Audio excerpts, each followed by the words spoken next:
하나님이 우리의 기도를 반드시 들으시는 줄 믿습니다. 신년기도의 네 번째 목요일 저녁에 오신 성도님들 환영하고 축복합니다. 어느 고독한 생애라고 하는 제목의 글을 제가 좀 읽어 드릴 건데, 이 고독한 생애가 누군지 한번 생각해 보세요. 그는 어딘지 정확히 알 수 없는 어느 마을에서 농사일을 하는 여인의 아들로 태어났습니다. 다른 마을에서 자란 그는 30세가 될 때까지 그곳에 있는 목공소에서 일을 하였습니다. 그리고 3년간 그는 순회 설교가로 지냈습니다. 그는 한 번도 책을 쓴 적이 없습니다. 한 번도 사무실을 차린 적이 없습니다. 가족도 집도 없었습니다. 대학에 가본 적도 없습니다. 한 번도 대도시를 구경한 적이 없습니다.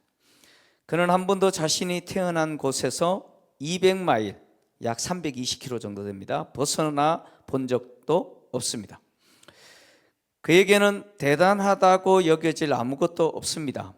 그리고 자신밖에는 그를 신용하거나 보증해 주는 사람이 없습니다. 그가 33세가 되었을 때 그를 향한 여론이 나빠지기 시작했습니다. 그의 친구들은 도망쳤습니다. 그중 한 명은 그를 배반했습니다.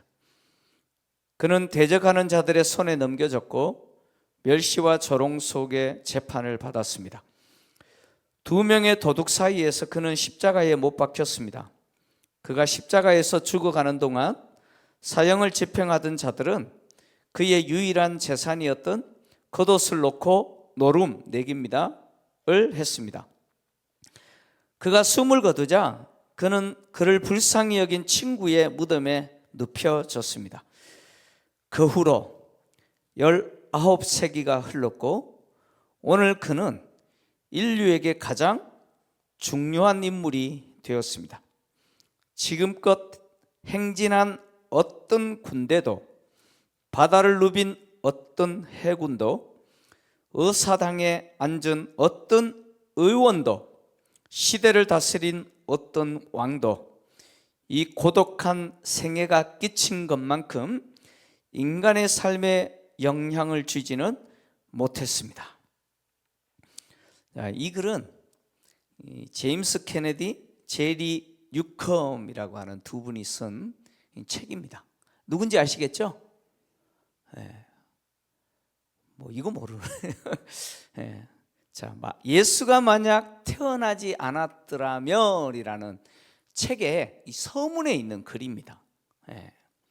예수가 만약 태어나지 않았더라면 어떻게 됐을까요? 인류 역사에 있어서 가장 위대한 영향을 끼쳤고 지금도 끼치고 계신 분이 누구예요? 예수입니다. 예수 그리스도죠. 예수의 삶과 죽음은요, 인류의 역사의 흐름을 완전히 바꿔버렸습니다. 예수 그리스도의 영향력은 인류 역사가 예수 그리스도의 오심을 기준으로 시간을 말하게 되어버렸습니다. 그러니까 인류 역사가 예수 그리스도의 오심을 기점으로 전과 후로 나눠져 버렸어요. 그래서 인류는 예수 그리스도를 빼놓고는 시간을 이야기할 수 없습니다. 시간을 이야기 못해요. 예수께서 이처럼 인류 역사의 흐름을 완전히 바꿔버린 이런 영향력을 미칠 수 있었던 것은 하나님을 향한 순종 때문이었죠. 오늘 우리가 읽은 본문의 내용은 예수님이 겟세마네 동산에서 기도하신 내용이죠. 십자가에 처형되시기 전날 밤 마지막으로 제자들과 함께 늘 예루살렘을 방문하시면 야영지처럼 밤을 지셨던 그 겟세마네라고 하는 동산에 제자들과 함께 가셨고 방문하셨고 그곳에서 기도를 하셨습니다. 예수님의 기도는 세 번에 걸쳐서 진행됐습니다. 첫 번째 기도는 내 아버지여 할만하시거든 이 잔을 내게서 지나가게 하옵소서. 그러나 나의 원대로 마시옵고 아버지의 원대로 하옵소서 라고 기도하셨습니다. 주님은 이 기도를 하시기 전에 베드로와 요한과 야고보 세 제자만 따로 데리시고 당신이 기도하는 동안 함께 기도해라 라고 요청을 했습니다. 그 요청을 하시면서 주님은 그들에게 뭐라고 말씀하셨냐면 내 마음이 매우 고민하여 죽게 되었다 이렇게 말씀하셨어요. 매우 고민하여 죽게 되었다라고 하는 이 표현은 무슨 뜻이냐면 고민이 극에 달해서 죽을 지경이 되었다 이런 이야기예요. 그럼 고민 너무 많이 하시면 죽어요. 너무 고민하지 마십시오. 고민이 극에 달해서 죽을 지경이 됐다는 거예요. 자, 예수님을 죽을 지경에 이르도록 만든 그 고민은 뭘까요? 그 고민은 뭐예요? 바로 이 예수님의 기도의 내용이죠. 당신이 마셔야 될 뭐예요? 이 잔이죠. 이 잔입니다. 이 잔을 마셔야 되는데 이 잔을 마시는 일을 앞두고 주님이 고민하여 죽게 되신 거예요. 자, 예수님이 공생의 기간 동안 유대인들과 끊임없이 논쟁을 벌였습니다. 그렇게 논쟁을 벌일 때 유대인들이 끊임없이 예수님께 요구한 게 뭐냐면 우리가 당신을 믿을 수 있는 표적을 보여달라는 거예요. 당신이 누군지 우리한테 분명히 제시해달라는 거예요.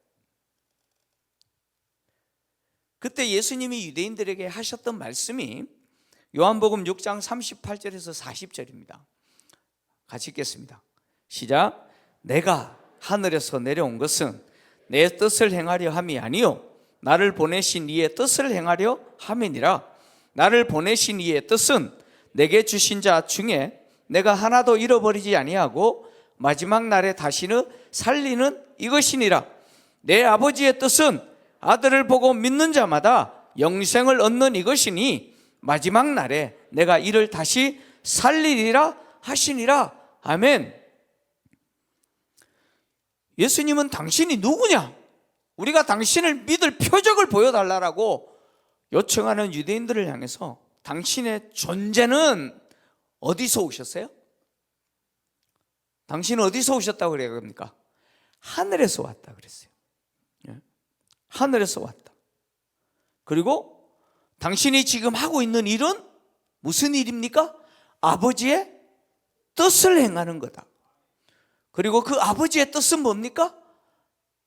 아들을 믿는 자에게 영생을 주는 것이다. 그리고 마지막 날에 내가 다시 살리는 것이 아버지의 뜻이다. 내가 이 일을 하기 위해서 하늘에서 왔다라고 예수님이 말씀하셨어요. 예수님이 말씀하신 이 일은 십자가에서의 죽음을 통해서 이루실 일이죠. 십자가에서 죽으심을 통해서 이루실 일입니다. 그래서 예수님이 제자들에게 3번이나 걸쳐서 내가 예루살렘에 올라가면 대제사장들과 서기관들과 백성의 장로들에게 넘겨져서 어떻게 돼요? 죽을 것이다. 그러나 3일 만에 다시 살아날 거다라고 3번에 걸쳐서 예고하셨어요. 심지어 내가 예루살렘에 올라가면 이렇게 죽을 것이다. 3일 만에 다시 살아날 거다라고 했더니 베드로가 그리 마옵소서 붙잡았더니 예수님이 뭐라 그러세요? 사탄아 물러가라 그러지, 그죠? 주님은 하나님의 뜻을 행하는 데 있어서 단호하셨어요. 단호하셨습니다. 그랬던 주님이 이제 그 잔을 마시는 시점에 오셔서 달라지셨어요.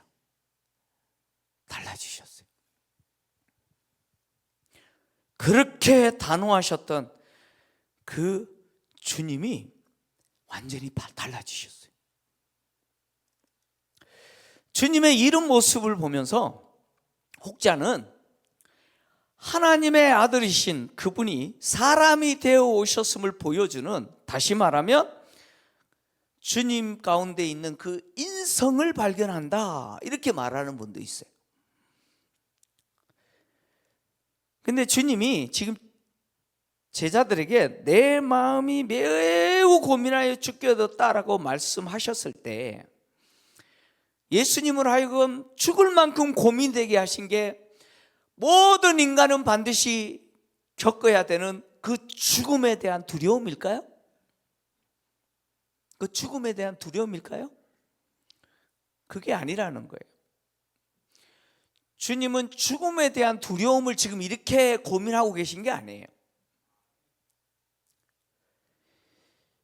인간이 지은 그 죄를 당신이 대신 짊어지고 그 죄의 대가로 하나님이 쏟아부으시는 그 심판의 진노, 그 진노의 무게가 얼마나 무겁고 그 진노의 강도가 얼마나 센지 예수님은 아시기 때문에 지금 이렇게 표현하시는 거예요. 인간이 하나님께 받아야 될 그 죄의 대가로 심판이 얼마나 무서운지 주님이 아시기 때문에 지금 고민하여 뭐예요? 죽게 되었다라고 지금 말씀하신 것이죠. 그래서 주님이 첫 번째 기도하시면서 이 잔을 마시지 않을 수 있다면 마시지 않게 해주세요. 좀 지나가게 해주세요. 이렇게 기도한 거죠. 그런데 그렇게 기도하는 그 순간에도 주님은 누구를 바라봤어요? 누구를 보았어요? 하나님을 보셨어요. 그렇게 기도하시고 하나님을 보시고, 그러나 나의 원대로는 마시고 나의 원대로 마시고 아버지의 원대로 되기를 원합니다 라고 기도하신 것이죠. 그리고 두 번째 또 기도하셨는데, 두 번째 기도는 아버지를 더 생각하셨어요. 아버지를 더 생각하셨어요. 내 아버지여, 만일 내가 마시지 않고는 이 잔이 내게서 지나갈 수 없거든 아버지의 원대로 되기를 원하나이다. 첫 번째는 안 마셨으면 좋겠습니다. 마시지 않아도 된다면 이 잔 그냥 지나가게 해주세요. 안 마시게 해주세요 라고 했었는데 그 순간에 아버지를 생각했잖아요. 근데 두 번째 기도는 아버지를 생각하는 거예요. 이 잔을 마시지 않고는 못 지나간다면 아버지의 원대로 내가 마시겠습니다 라고 하는 것이 두 번째 기도죠. 그리고 세 번째, 동일하게 두 번째 이 기도와 같이 기도하셨습니다. 아버지의 뜻대로 마시겠습니다. 이 결단을 하시고, 이제 가룟 유다가 데리고 온 대제사장과 백성의 장로들로부터 보낸 자죠. 예수를 체포하려고 온 자들 중에 그 말고라고 나중에 등장하는데, 한 명의 귀를 베드로가 칼로 어떻게 해요? 그냥 잘라버리잖아요, 오른쪽 귀를. 그죠? 그럴 때 예수님이 이렇게 말씀하셨죠. 오늘 마태복음 26장 뒤쪽에 있는 내용인데요, 53절 54절 이렇게 말씀하셨어요. 같이 읽겠습니다. 시작. 너는 내가 내 아버지께 고하여 지금 12군단 더 되는 천사를 보내시게 할 수 없는 줄로 아느냐?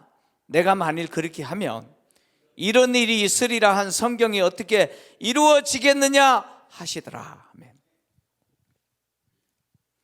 하나님은 인류 역사가 진행되는 중에 죄로 인해서 하나님의 그 무서운 심판을 필연적으로 받아야만 될 그 인간을 구원하시기 위한 계획을 세밀하게 준비하셨어요. 그것을 어디에 기록했어요? 성경에 기록했어요. 그 기록된 하나님의 그 세밀한 계획대로 주님이 그대로 이루시기 위해서 오셨다는 거예요. 그래서 내가 죽는 것이 그 하나님의 계획을 이루는 것이다 라고 지금 말씀하고 계시는 것이죠. 예수님이 하나님의 계획에 순종하시면서 의도적으로 제자들을 그 순종하는 현장에 함께 있게 했어요. 겟세마네 동산에서의 기도는 예수님이 당신의 뜻이 아니라 하나님의 뜻에 굴복하고 순종하는 모습을 보여주는 거잖아요. 그 순종하는 현장에 의도적으로 제자들을 데리고 가시고 그 현장에 있게 하셨어요.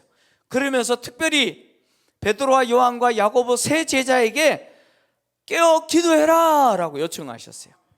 자, 여러분, 제가 이렇게 물어볼게요. 예수님이 제자들에게 깨어 기도해라 라고 부탁한 그 기도는 내가 지금 잔을 마셔야 되는데 이 잔을 마시는 일에 너희들이 기도하면서 좀 도와라 라고 하신 걸까요? 제자들이 기도하면 예수님이 잔을 마시는데 좀 도움이 될까요? 아무런 도움도 안 돼요. 다시 말하면 제자들은 예수님을 도울 수 없어요. 실제로 기도도 못했을 뿐만 아니라 도울 수도 없어요. 예수님이 마셔야 될 그 십자가는 오직 주님 홀로 감당하시는 거예요. 주님 홀로 감당하시는 거예요. 그런데 왜 예수님이 제자들에게 그 순종의 현장에 함께 있게 하고 기도하라고 하셨을까요? 그 이유는 제자들 역시 당신처럼 십자가를 지고 따라야 되기 때문이죠. 따라야 되기 때문에. 예수님이 베드로와 요한과 야고보 세 제자 데리고 따로 이렇게 부탁했잖아요. 여러분, 이유가 있어요. 야고보와 요한의 어머니가 예수님께 와서 당신의 나라가 이루어지면 우리 아들 좌우에 앉혀주세요 그러잖아요. 그죠? 네. 하나는 우의정, 하나는 좌의정, 뭐 이렇게. 네. 그때 예수님이 이 야고보와 요한에게 이렇게 말씀하셨죠. 너희가 내가 마시는 잔을 마실 수 있느냐 물었어요. 그때 이 두 사람이 어떻게 말했어요? 마실 수 있습니다 라고 했어요. 주님이 마시는 잔을 마시겠다고 했어요. 그때 예수님 하신 말씀이 그 자리가 누구에게 주어질지는 아버지께서 예비된 그 사람에게 주어질 거라고 그랬어요. 야고보와 요한은 주님이 마시는 잔 마신다고 했어요. 다시 말하면 주님이 가시는 그 길, 그 십자가를 지고 따라가는 그 길 간다고 했잖아요. 그죠? 베드로 바로 앞에 내용이에요. 가룟 유다의 배신을 예수님이 예고할 때 베드로가 큰 소리 쳤어요. 자, 마태복음 26장 33절에서 35절, 베드로가 이렇게 큰 소리 쳤어요. 같이 읽겠습니다. 시작. 베드로가 대답하여 이르되 모두 주를 버릴지라도 나는 결코 버리지 않겠나이다. 예수께서 이르시되 내가 진실로 내게 이르노니 오늘 밤 닭 울기 전에 내가 3번 나를 부인하리라. 베드로가 이르되 내가 주와 함께 죽을지언정 주를 부인하지 않겠나이다 하고 모든 제자도 그와 같이 말하니라. 여러분, 뭐 이런 표현, 주님, 내가 예수님 배반하는 손에 잔을 지집니다. 뭐 이런 이야기죠, 그죠? 네? 주와 죽을지언정 그렇게 안 하겠다 그랬어요. 그렇게 큰 소리 쳤어요. 그래서 예수님이 이 세 제자를 따로 데리고 하나님께 순종하는 그 현장에 있게 하시고, 지금 예수님이 하나님께 순종하는 것을 뭐예요? 본을 보여주시고 가르치고 계시는 거예요. 왜요? 주님을 따라야 되죠. 십자가를 지고 따르겠다라고 그렇게 호언장담했기 때문에. 다른 제자들도 마찬가지예요. 주님을 십자가를 지고 따라야 되기 때문에. 그래서 주님이 하나님 앞에 순종하는 그 현장에 제자들을 의도적으로 참여하게 하시고 보여주시고 교육하시는 것이죠. 그리고 주님은 이미 제자들에게 나를 따르는 자는 뭘 지고 따라야 돼요? 십자가를 지고 나를 따라야 된다라고 말씀하셨어요. 마태복음 16장 24절에 이미 말씀하셨어요. 그리고 십자가를 지고 나를 따르는 그 사람에게 무엇을 주느냐? 마태복음 19장 28절에 주님이 이렇게 말씀하셨어요. 같이 읽겠습니다. 시작. 예수께서 이르시되 내가 진실로 너희에게 이르노니 세상이 새롭게 되어 인자가 자기 영광의 보좌에 앉을 때에 나를 따르는 너희도 12 보좌에 앉아 이스라엘 12지파를 심판하리라. 아멘. 주님이 이렇게 말씀하신 거예요. 당신이 마셔야 될 그 잔을 마신 이후에 당신이 누리게 되는 그 영광, 당신을 따르는 자들에게도 동일하게 주실 것이다, 이렇게 약속하신 거죠. 세상에는 수많은 나라가 있고 수많은 민족이 있어요. 그러나 예수님이 오시고 십자가에 죽으신 이후에는 하나님 편에서 봤을 때 세상의 모든 인간은 딱 둘로 구분됩니다. 딱 둘로 구분돼요. 예수를 믿고 따르는 사람이거나 예수를 거부하고 배척하는 사람이거나 딱 둘로 구분됩니다. 이런 노래가 있어요. 둥글게 둥글게 둥글게 둥글게 빙글빙글 돌아가며 춤을 춥시다. 손뼉을 치면서 노래를 부르며 랄라랄라 즐거웁게 춤추자. 링가링가링 가링가링가링 링가링가링 가링가링가링 손에 손을 잡고 모두 다 함께 즐겁게 뛰어봅시다. 세 사람! 네 사람! 이 동료 아시죠? 네.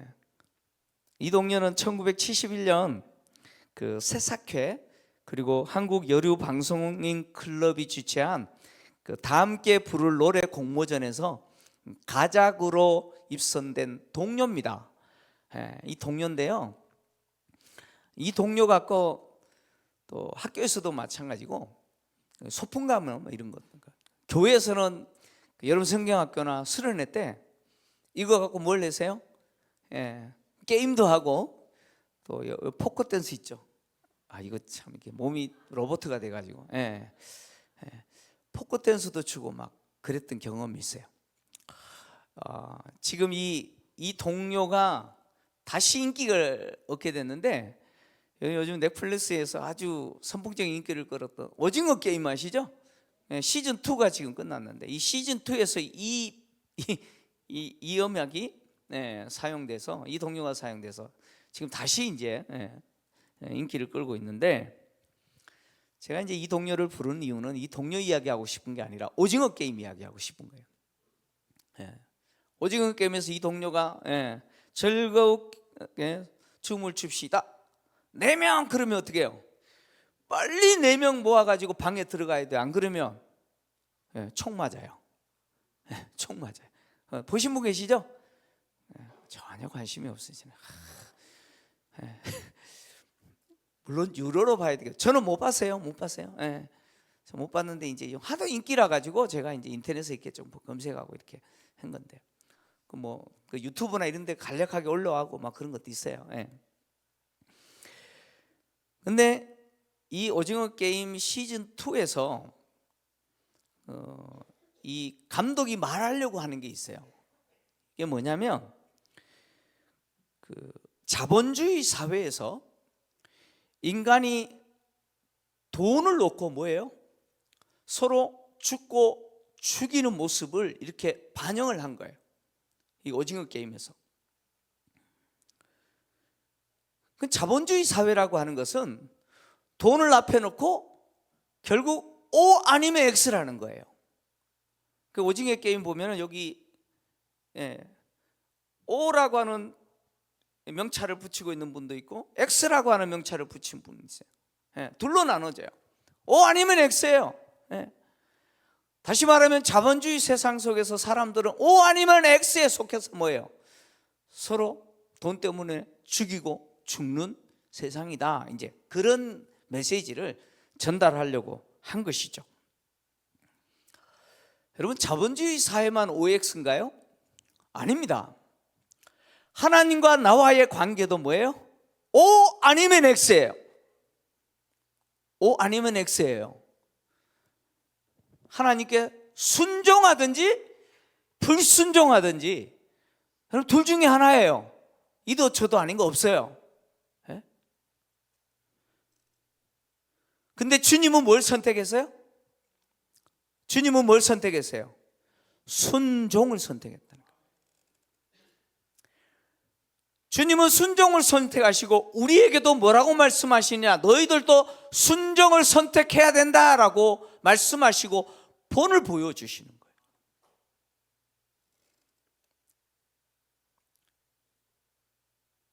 주님이 하나님께 이렇게 완전하게 순종할 수 있었던 이유는 뭐냐면, 주님은 당신이 오셨던 곳으로 돌아가셔야 되기 때문이죠.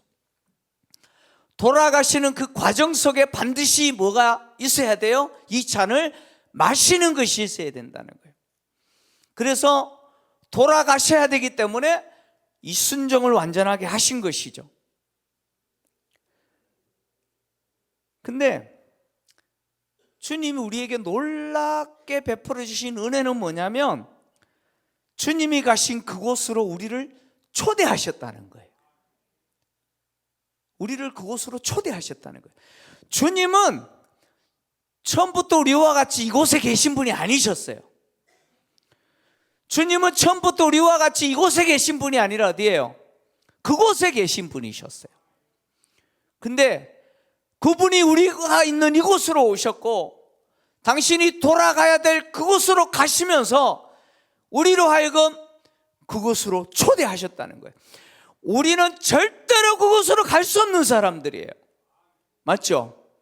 그 영광의 장소로 우리는 못 갑니다. 그런 우리를 그곳으로 초대하시기 위해서 주님이 이 잔을 마시셨다는 거예요. 주님은 당신을 따르는 자들에게 당신이 가신 그 장소로 인도하실 것이다 라고 약속하셨어요. 당신을 따르는 자들에게. 그리고 주님이 하나님께 완전하게 그렇게 순종하심으로, 주님의 그 위대한 순종이 우리로 하여금 그곳으로 갈 수 있게 만들었잖아요. 우리로 하여금 그곳으로 갈 수 있게 만들었을 뿐만 아니라 그것을 바라보면서 사는 자가 되게 만들었다는 거예요. 이 땅을 살아가면서 오직 주님처럼 하나님께 순종하면서 살아가는 그 사람에게 보장된 장소가 그곳이라는 거예요. 그곳이라는 거예요. 그래서 주님이 오늘 우리에게 겟세마네 동산의 사건을 통해서 뭘 배우게 하십니까? 순종을 배우게 하시는 거예요. 주님이 첫 번째 이렇게 기도하셨잖아요. 아버지요, 내 아버지요, 할 수만 있다면, 내가 이 잔을 마시지 않을 수만 있다면 주님, 이 잔을 지나가게 해주세요. 아버지여, 이 잔을 지나가게 해주세요 라고 기도하시면서 하나님을 생각하고 하나님을 보신 이후에, 그러나 나의 원대로 마시고 아버지의 원대로 내가 마시겠습니다 라고 했잖아요.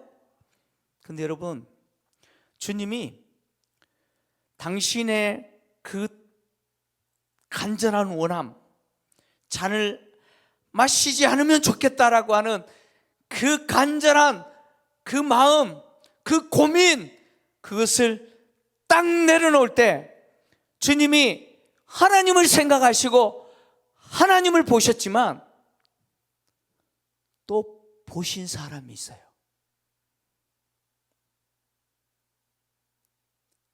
주님,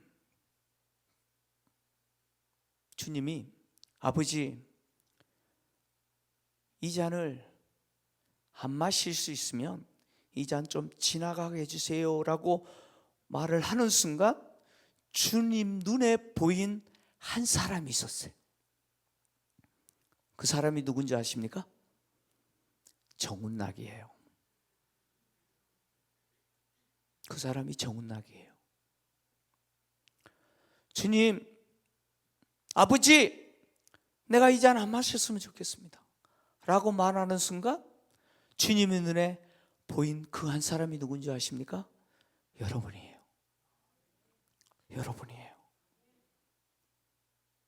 주님이 나 이거 안 마시면 좋겠는데 이거 안 마시면 저 정운낙이 못 구원하는데 내가 있는 그곳 저 정운낙이 못 데려가는데, 그래서 주님이 내 원대로 마시고 아버지 원대로, 성경에서 아버지께서 계획하신 대로 저 정운낙이 구원하시기 위해서 하나님이 계획하신 대로 내가 마시겠습니다. 주님 그렇게 말씀하신 거예요. 주님이 겟세마네 동산에서 당신의 끝을 꺾으신 것은 아버지의 뜻이 너무 강하시기 때문이 맞지만 더 중요한 것은 우리 때문이에요. 저와 여러분 때문이에요. 주님 마시지 않으면 우리는 소망이 없기 때문에, 우리를 당신이 계신 그곳으로 데려갈 수 없기 때문에 주님이 잔을 마시겠다고 하신 거죠. 주님의 그 은혜가 우리에게 넘쳐요. 주님의 그 위대한 순종으로 우리는 이 땅을 살아가지만 이 땅의 시민이 아니라 주님의 계신 그곳에 소속된 자로 살아갈 수 있게 된 것이죠. 그래서 그것을 바라보면서 오늘도 살아가는 자가 된 것이에요. 그것을 바라보면서 살아가는 사람들은 반드시 필연적으로 주님이 걸어가신 그 십자가의 길 걸어가는 사람이죠. 십자가 지고 주님을 따라가는 자죠. 내 고집과 내 뜻이 아니죠. 하나님이 원하신다면 기꺼이 내 생각 내려놓고 주님께 순종하면서 그렇게 사는 겁니다. 그렇게 사는 자에게 주님이 주시는 그 영광이 있는 것이죠. 오늘 2025년 한 해를 여러분 살아가시면서 주님이 겟세마네 동산에서 왜 당신의 뜻을 꺾으셨는지를 기억하십시오. 바로 나 때문에, 나 살리려고, 나 주님이 계신 그곳으로 데려가시기 위해서 그렇게 하셨다는 사실을 기억하시면서 그것을 바라보시면서 오늘도 믿음으로 걸어가시는 우리 성도님들 되시기를 주의 이름으로 축원합니다.